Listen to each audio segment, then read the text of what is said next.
जब दुनिया की सबसे बड़ी सुपर पावर ने भारत के टैलेंट पर उंगली उठाई तो भारत ने शोर नहीं मचाया, कोई प्रेस कॉन्फ्रेंस नहीं की, बस शांति से एक बड़ी फाइल खोली, एक नियम बदला और ऐसा डिजिटल चेक किया कि वाशिंगटन से लेकर सिलिकॉन वैली तक हड़कंप मच गया।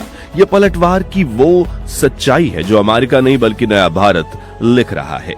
तो सवाल यह है कि आखिर भारत का वो गुप्त हथियार क्या है?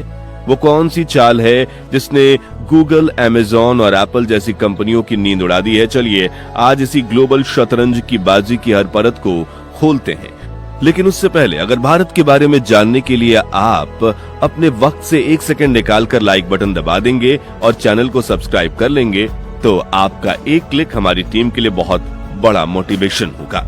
अमेरिका की धमकी या एक बड़ी गलती? दोस्तों, इस जंग की शुरुआत होती है डोनाल्ड ट्रंप के एक बयान से। अमेरिका से एक बहुत बड़ी खबर आती है जिससे भारत के साथ उसके ट्रेड रिलेशंस में तनाव आ सकता है। यूएस प्रेसिडेंट डोनाल्ड ट्रंप ने 30 जुलाई 2025 को अचानक एक प्रेस कॉन्फ्रेंस में ऐलान किया कि वो इंडिया से आने वाले सारे सामान पर 25% का भारी टैरिफ लगा रहे हैं। ये नया नियम 1 अगस्त 2025 से ही इफेक्टिव हो जाएगा, यानी आज से।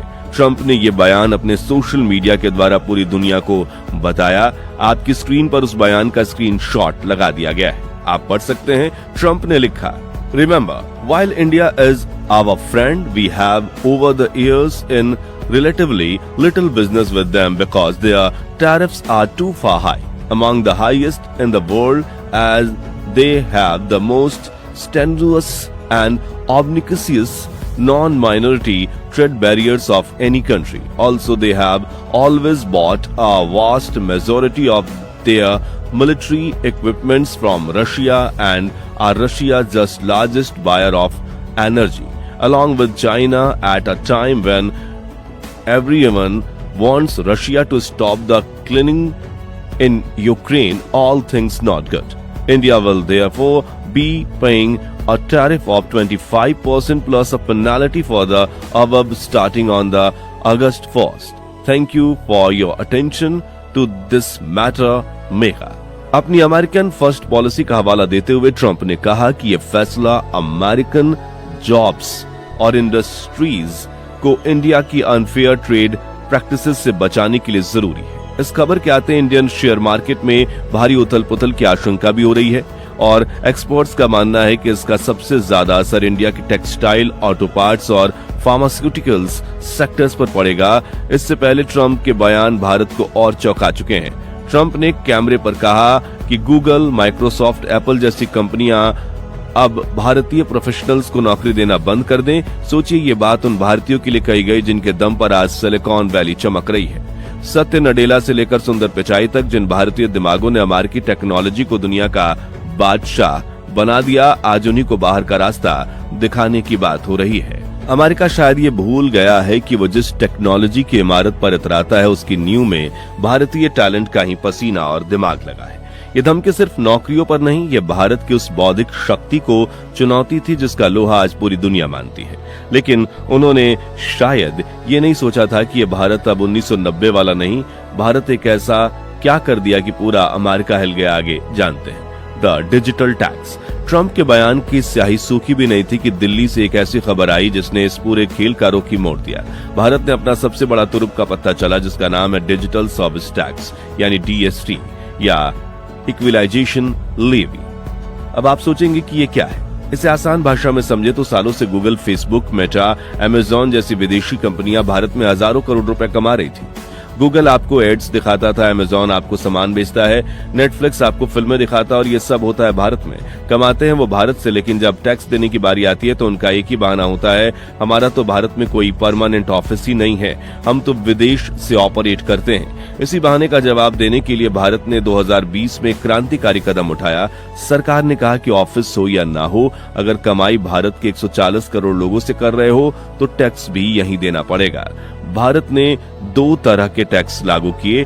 6% टैक्स विदेशी कंपनियों द्वारा भारत में दिए जाने वाले ऑनलाइन विज्ञापनों की कमाई पर, 2% टैक्स भारत के ग्राहकों को सामान या सर्विस बेचने वाली विदेशी ई कॉमर्स कंपनियों की कमाई पर। यह कोई इमोशनल फैसला नहीं था, ये एक डिजिटल सर्जिकल स्ट्राइक थी जिसका निशाना सीधा उन कंपनियों की तिजोरी पर था जो भारत को सिर्फ एक बाजार समझती थीं, एक भागीदार नहीं। क्यों तलमलाया अमेरिका? आंकड़ों पर समझते हैं। अब सवाल उठता है कि सिर्फ 2% या 6% टैक्स से अमेरिका को इतनी मिर्ची क्यों लगी? दोस्तों, इसका जवाब है आंकड़ों में। आपको अंदाजा भी नहीं होगा कि ये कंपनियां भारत से कितना कमाती हैं। गूगल इंडिया सालाना रेवेन्यू लगभग 35,000 करोड़ से ज्यादा है। अमेजॉन इंडिया सालाना रेवेन्यू 40,000 करोड़ से ज्यादा है। मेटा, फेसबुक एंड इंस्टाग्राम सालाना रेवेन्यू लगभग 18,000 करोड़ से ज्यादा है। ये तो सिर्फ 3 बड़ी कंपनियां हैं, लिस्ट बहुत लंबी है। अब जरा सोचिए, इस खबर की कमाई पर 2% या 6% का टैक्स लगता है तो ये रकम छोटी नहीं बल्कि हजारों करोड़ में पहुंच जाती है। ये वो पैसा था जो अब तक सीधा अमेरिका जा रहा था, लेकिन अब भारत ने उस पर अपना हक जताया है। यही बात अमेरिका को चुभ गई। उसे लगा कि जो खेल अब तक सिर्फ वो खेलता था, वो नियम सिर्फ वो जो बनाता था, आज भारत उसी खेल में उसे कैसे मात दे सकता है। अब वो पुराना भारत नहीं जो कोई उस पर अपना हक जता पाएगा। ये लड़ाई भारत के आत्मसम्मान की है। एक तरफ अमेरिका हमारे प्रोफेशनल्स को नौकरी से निकालने की धमकी देता है और दूसरी तरफ भारत बिना कुछ कहे उनकी सबसे बड़ी कंपनियों की कमाई पर लगाम कस देता है। ये साफ संदेश है, you can not disrespect our talent and exploit our market at the same time. अब अमेरिका ने इस डिजिटल टैक्स के खिलाफ WTO वर्ल्ड ट्रेड ऑर्गेनाइजेशन में शिकायत की है, तो भारत ने वहां भी डटकर अपना पक्ष रखा है। भारत ने कहा है कि यह टैक्स किसी देश के खिलाफ नहीं बल्कि उन सभी कंपनियों के लिए है जो भारत में बिना टैक्स दिए बिजनेस कर रही हैं। दुनिया के कई देश जैसे फ्रांस, इटली, UK भी अब भारत के इस मॉडल को अपना रहे हैं। यह दिखाता है कि भारत अब सिर्फ एक रूल टेकर नहीं बल्कि एक ग्लोबल रूल मेकर बनकर उभर रहा है। अब भारत सिर्फ एक बाजार नहीं बल्कि एक ऐसी शक्ति है जो अपने हिसाब से शर्तें तय करना जानती है। नए भारत। तो दोस्तों, इस वीडियो का सार ये है कि अब ट्रंप ने भारतीयों की रोजी रोटी पर हमला करने की जब सोची तो भारत ने उनकी कंपनियों के रेवेन्यू पर ब्रेक लगा दिया। भारत ने यह भी संकेत दिया कि अगर धमकियों का दौर जारी रहा तो इस 2% और 6% टैक्स को और भी बढ़ाया जा सकता है। आज भारत दुनिया का सबसे तेजी से बढ़ता हुआ डिजिटल मार्केट है। यहाँ 80 करोड़ से ज्यादा इंटरनेट यूजर्स हैं जो अमेरिका की कुल आबादी से भी 2 गुने से ज्यादा हैं। कोई भी ग्लोबल कंपनी भारत को नजरअंदाज करने का जोखिम नहीं उठा सकती। यही भारत की सबसे बड़ी ताकत है। अब खेल बदल चुका है। पहले वॉशिंगटन फैसले लेता था, लेकिन अब दिल्ली उन्हें मानने के बजाय अब दिल्ली फैसले लेती है और वॉशिंगटन को सोचना पड़ता है। तो आपको क्या लगता है, क्या भारत का यह डिजिटल टैक्स वाला कदम एक मास्टर स्ट्रोक है? क्या भारत को दुनिया की इन बड़ी टेक कंपनियों के सामने इसी तरह मजबूती से खड़ा रहना चाहिए? आपकी राय बहुत कीमती है, कमेंट सेक्शन में जरूर बताएं। और दोस्तों, अगर आपको ये जानकारी पसंद आई हो तो हमारी मेहनत को सपोर्ट करने के लिए वीडियो को लाइक करें, अपने दोस्तों और परिवारों के साथ शेयर करें ताकि उन तक ये जानकारी पहुंचे, और हमारे चैनल को सब्सक्राइब करना ना भूलें। मिलते हैं अगले किसी दमदार टॉपिक के साथ, तब तक के लिए जय हिंद।